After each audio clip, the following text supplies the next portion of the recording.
سلام عرض میکنم خدمت همراهان محترم. اگر یادتون باشه در جلسه قبلی در رابطه با متغیرها و نحوه تعریفشون در نرم افزار مطلب صحبت کردیم. در این جلسه میخوایم یک سری قواعد رو در تعریف نام متغیر صحبت کنیم. اولین نکته این هست که نرم افزار مطلب به حروف بزرگ و کوچیک حساس است.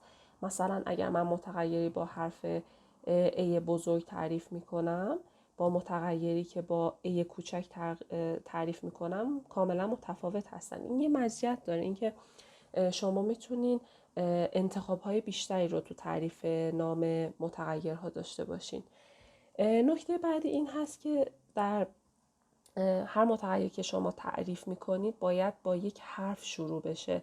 شما هیچ وقت نمیتونین با استار شروع کنید یا مثلا با علامت مربع شروع کنید. همش باید حرف باشه، شروعش باید حرف باشه. در طول نام متغیر هم نباید کاراکترهایی که الان مثال زدم باشه.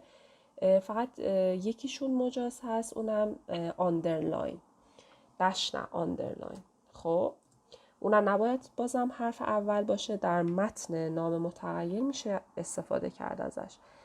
یک مشکلی هم هست، اینه که شما حالا مجاز نیستین که هر متغیری رو تعریف کنین با هر تعداد کاراکتر تعریف کنین. نه، نرم افزار مطلب فقط قادر هست که 32 کاراکتر اول رو بخونه.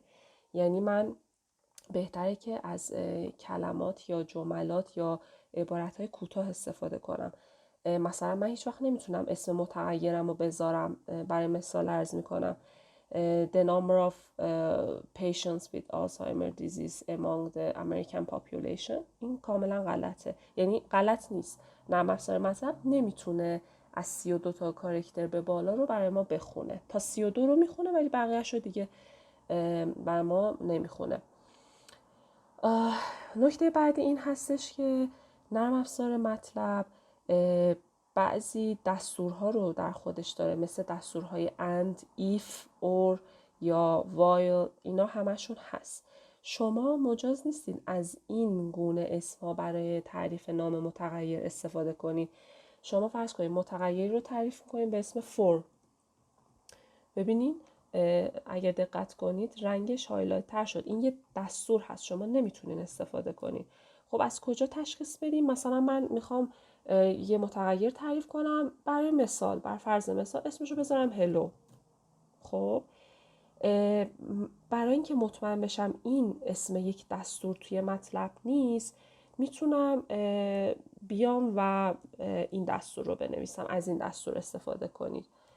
مینویسم exist و اسمی که میخواستم بذارم و اینجا براتون تایپ کنم، چاپ کنم. اگر شما ران رو بزنین، خب اگر چنین دستوری در مطلب نیست، جوابی که برای شما توی کامند ویندو میاد 0 هست. یعنی خیالتون راحت باشه، میتونین این اسم رو بذارین. خب اگر شما اگر در اسم یک دستور باشه، اینجا مثلا میاد میگه که حالا توی چند تا دستور این عبارت پیدا شده، نباید اسم متغیر باشه. و نکته مهم این که ما میتونیم حالا تو جلسات بعدی در رابطه با ایجاد متغیرهای طولانی، ضرب، جمع، تفریق و عبارات ریاضی صحبت کنیم و بهتر هستش که در جلسات بعدی اینها مطرح بشه و راجع به انواع متغیرها هم صحبت خواهیم کرد. تشکر از توجه شما. تا جلسات بعدی، بدرود.